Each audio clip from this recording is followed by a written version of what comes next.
나서셔서 보좌로 주여 임하사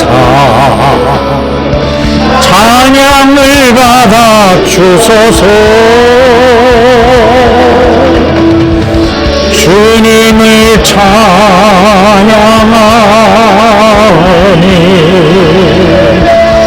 주님을 경배하오니 왕이신 예수여 오셔서 자정하사 다스리소서.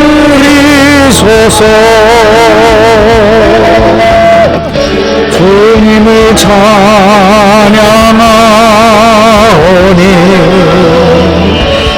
주님을 경배하오니 왕이신 예수여 오셔서 자정하사 다스리소서. 사도신경으로 신앙을 고백하십시다. 전능하사 천지를 만드신 하나님 아버지를 내가 믿사오며 그 외아들 우리 주 예수 그리스도를 믿사오니 이는 성령으로 잉태하사 동정녀 마리아에게 나시고 본디오 빌라도에게 고난을 받으사 십자가에 못 박혀 죽으시고 장사한 지 사흘 만에 죽은 자 가운데서 다시 살아나시며 하늘에 오르사 전능하신 하나님 우편에 앉아 계시다가 저리로서 산자와 죽은 자를 심판하러 오시리라.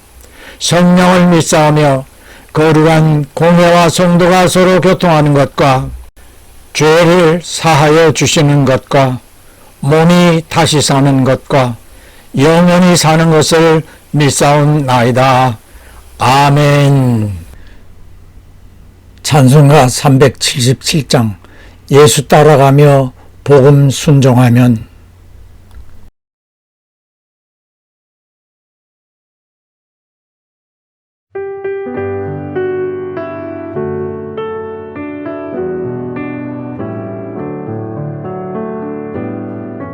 예수 따라가며 복음 순종하면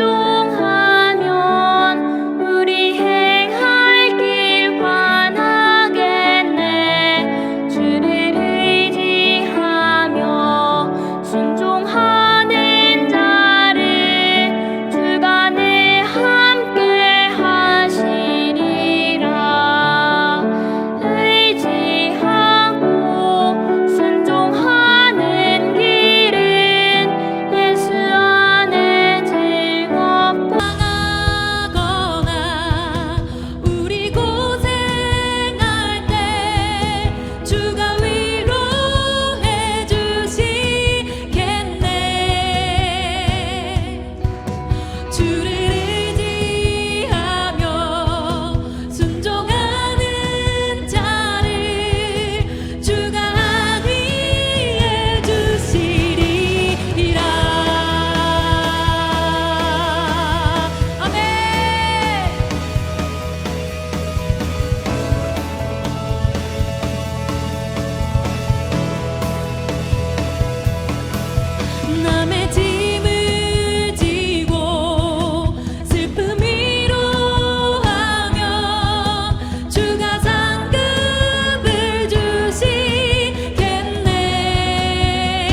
오늘의 복음 고린도전서 6장 19절 20절 너희 몸은 너희가 하나님께로부터 받은 바 너희 가운데 계신 성령의 전인 줄을 알지 못하느냐.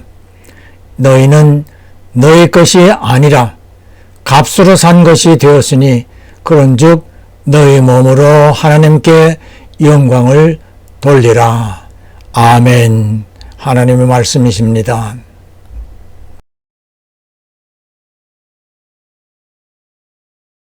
당신은 얼마짜리인가요? 주의 보혈 흐르는데 믿고 뛰어나가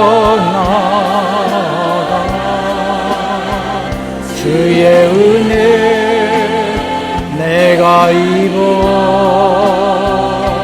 깨끗하게 되었네.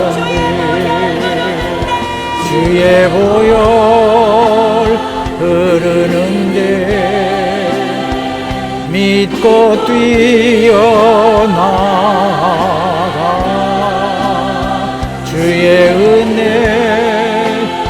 내가 입어 깨끗하게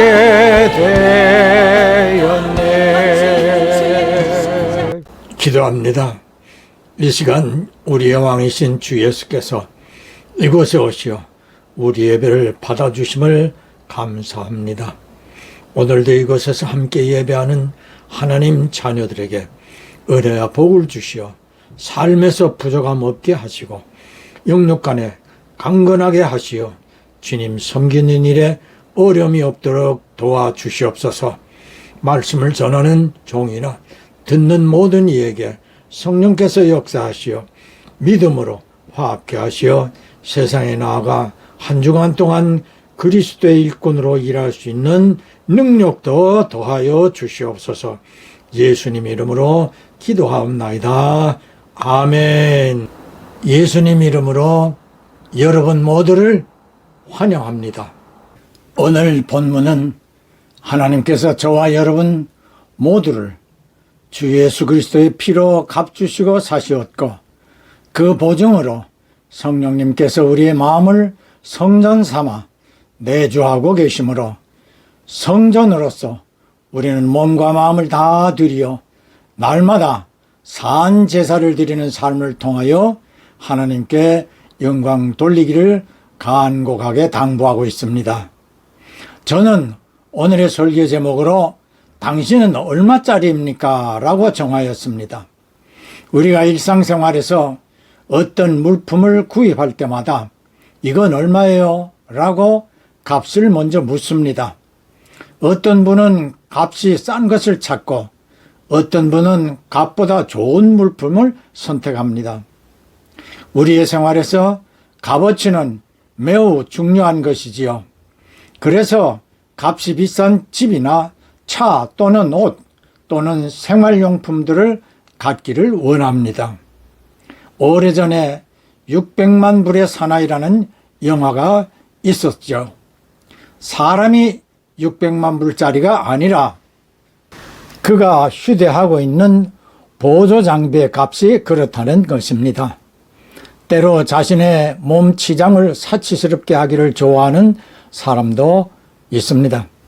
엄청나게 비싼 시계와 반지, 목걸이, 옷은 물론 젊은 여인들은 자신의 몸 일부분에 보석으로 된 장신구를 붙여 몸매의 값어치를 과시하려고 합니다. 그렇다고 그 사람의 값어치를 600만 불짜리라고 말할 수 있습니까? 오늘 제가 말씀드리려고 하는 것은 몸을 치장하는 값어치가 아닙니다.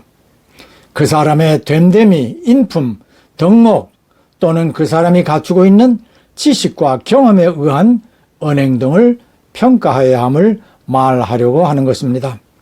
우리 스스로 이러한 점들을 고려하여 나는 얼마짜리 인생일까 생각을 해본다면 저와 여러분은 과연 얼마짜리나 될런지요?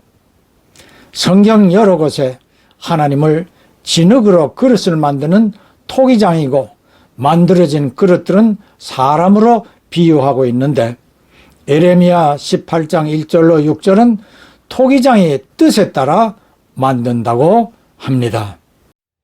여러분 안녕하세요. 안녕하세요. 안녕하세요. 안녕하세요. 안녕하세요. 안녕하세요. 안녕하세요. 네, 오늘 예배를 허락하신 하나님께 우리의 고백과 중심을 다 드리는 고백이 예배가 되기를 소망합니다. 우리의 모든 걸음을 아시고 우리가 어떻게 낙심했는지 낙심한 순간도 아시면서도 주님을 의심하는 그 순간도 아시고 주님을 원망하는 그 순간도 아시고 우리를 부르시는 주님이심을 우리가 믿습니다. 오늘도 우리를 사랑의 음성으로 불러주시고 한 사람 한 사람의 이름을 불러주시며 그 사랑으로 품에 안으시는 아버지의 다함 없는 끝없는 그 사랑을 우리가 경험하고 돌아가는 이 시간 되길 소망합니다. 우리의 모든 죄를 아시고 우리를 택하여 세우신 분이시기 때문에 넘어졌던 우리 부분들이 있었다면 주님께 나아가기 너무 부끄러운 부분들이 혹시 있었다면 그 사단의 정죄와 판단에 속지 마시고 우리를 예수의 피로 새롭게 하신 그 부여를 의지하여 오늘도 우리를 부르시고 우리의 고백을 기뻐하시는 주님께 우리 마음을 다해 이 시간 주님을 경배하는 시간 되기를 소망합니다. 우리 모든 것 아시고 부르신 주님이시기 때문에 선하신 주님, 사랑이 끝없는 하나님의 사랑을 의지하여 주님께 우리 중심을 드리는 이 시간. 철산역 인근 로데오 거리에서 주말이면 비가 오나 눈이 오나 3년째 거리 예배 버스킹으로 전도 사역을 하고 있는 강한별 자매의 영상입니다. 어릴 때부터 어머니의 기도와 성경 말씀으로 자라온 그녀는 고교 때 어느 선교사의 간증을 듣다가 예수님을 만나게 되었고 주중에 회사에 출근하고 주말에 이처럼 거리에서 예배를 인도하고 있습니다. 새롭게 하소서에서 간증도 한 바 있는 그녀는 젊은 처녀가 거리에서 예배드리는 일이 쉬운 것은 아니지만 하나님께서 기뻐하시는 것임을 깨닫고 하나님의 도우심을 힘입어 매주 주말 사역을 즐겁게 감당하고 있다고 말합니다. 만일 그녀가 좋은 남편을 만나 행복한 가정 꾸리기를 바라고 살았다면 그가 희망하는 자신의 값어치는 앞에서 언급한 세상의 물질적인 것에 지나지 않았겠지만 이제 그녀는 하나님 보시기에 주 예수께서 피 흘려 값주고 사신 까닭에 보람이 넘치고 하늘의 소망이 보장되는 귀하고 귀한 인생이 되었습니다. 저와 여러분이나 강한별 자매 모두 토기장이신 하나님께서 하나님의 소용대로 빚어 만드셨습니다. 그렇다면 똑같이 하나님이 만드신 저와 여러분과 강한별 자매에 대한 값어치는 얼마짜리가 된다고 할 수 있을런지요. 로마서 9장 21절은 토기장이는 같은 진흙 한 덩이로 하나는 귀 쓸 그릇을 하나는 아무렇게나 쓸 그릇을 만든다고 하였습니다. 다시 디모데후서 2장 20절에 큰 집에는 금과 은으로 만든 그릇이 있고 또 나무나 질그릇도 있어 귀하게 쓰는 것도 있고 천하게 쓰는 것도 있다고 하였습니다. 다음 21절은 우리 자신이 금이든 은이든 흙이든 그것은 중요하지 않고 자기를 언제나 깨끗하게 해놓는다면 주인은 언제든지 귀한 일에 쓸 수 있고 또 주인의 뜻에 따라 적당하게 선한 일을 위하여 선택할 수 있게 된다고 강조하였습니다. 이 말씀은 그릇들인 우리 모두의 주인이신 하나님께서 우리를 쓰시려고 마땅한 그릇을 찾으실 때 우리는 반드시 깨끗하게 씻어놓은 그릇이 돼 있어야 한다는 말씀이며 좋은 일꾼이라고 인정을 받는 것입니다. 그러기 위하여 15절은 진리인 성경 말씀을 정확하게 핸들링함으로 말씀에 비추어 부끄러울 것이 없는 일꾼으로 인정받고자 하나님 앞에 자신의 그릇을 미리 드리기에 힘쓰도록 권고하고 있음을 주지합시다. 존 칼빈은 16세기가 낳은 가장 뛰어난 개신교 신학자이며 장로교의 아버지라 불리우고 있습니다. 루터와 지빙글리의 글에 영향을 받은 칼빈은 학자로서의 삶을 포기하고 개신교 본영을 위하여 살기로 결단합니다. 27세 때인 1536년 3월 개신교의 조직신학에 관한 기독교 강요를 출간하여 종교개혁과 개신교 신학의 교과서 역할을 하게 됩니다. 이 책으로 인하여 존 칼빈은 유럽 전역에서 유명 인사가 됩니다. 이때 윌리엄 파웰이 스위스 뉴스델 베른 제네바 등 지역에서 종교개혁 운동을 정착시키고 있었습니다. 칼빈이 제네바에 온 것은 하나님의 은총이라 여긴 파웰은 칼빈을 정중하게 초빙하나 거절당하지요. 이에 파웰은 칼빈에게 불쾌감을 나타냅니다.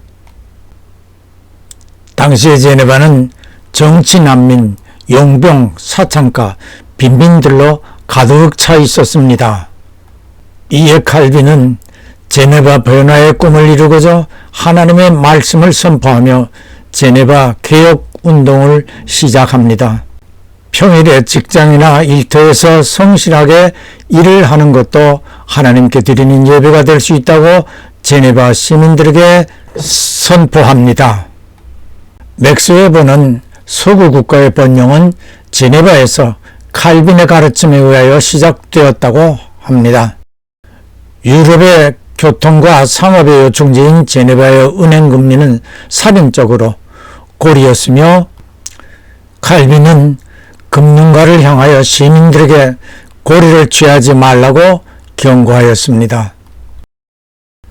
제네바 시민들은 열심히 일하고 저축을 장려하고 가정을 잘 돌보며 법을 잘 지키도록 계몽합니다. 구약 성경을 근거로 피난처를 만들어 난민 정책을 시행케 합니다. 몰려드는 난민들을 예술가, 음악가, 기술자, 학자, 사학과 등 다양한 부류를 포용하되 국가에 기여할 인재를 우선합니다. 국가가 부흥하고 시민의 삶이 여유로워집니다. 그러나 국가의 복지 지원은 책임감 있게 지원하도록 창안하였습니다. 제네바를 시작으로 스위스가 변화되고 전 유럽이 이에 영향을 받게 됩니다. 스코틀랜드 장로교 지도자 존 락스는 이 운동을 스코틀랜드에 응용합니다.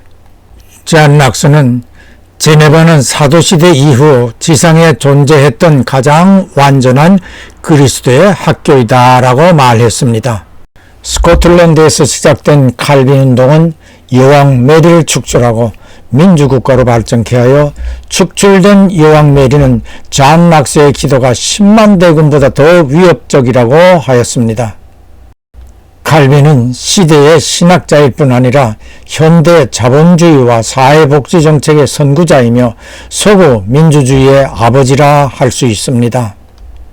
왕이나 대주교라 하여도 다른 인간에게 절대적 충성을 요구할 수 없고 잘못된 권위는 언제든지 축출될 수 있다는 이론을 제창함으로써 시민에 의하여 선출된 대표자가 다스리는 국가정치 시스템을 운영하게 하고 성경에서 선지자, 제사장, 왕으로 권력을 분리한 것을 근거하여 입법부, 사법부, 행정부로 삼권 분립을 적용하는 서구 민주주의 국가 형태가 시작되게 하였습니다.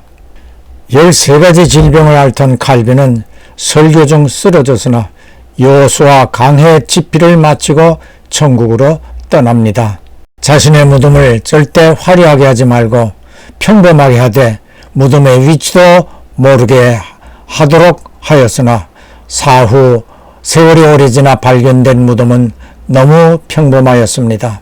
독일에서 말틴 루터가 가톨릭의 부패와 싸우며 종교개혁을 시도하고 있을 때에 루터의 글을 많이 읽고 개혁의 눈이 뜨이자 역시 가톨릭에서 탈퇴한 존 칼빈은 바울 서신에서 성령을 체험하고 24살에 회심을 합니다. 그리고 27살에 사도신경을 뿌리로 장로교의 교과서나 다름없는 조직신학인 기독교 강요를 출간하므로 일약 유럽에서 유명인이 됩니다.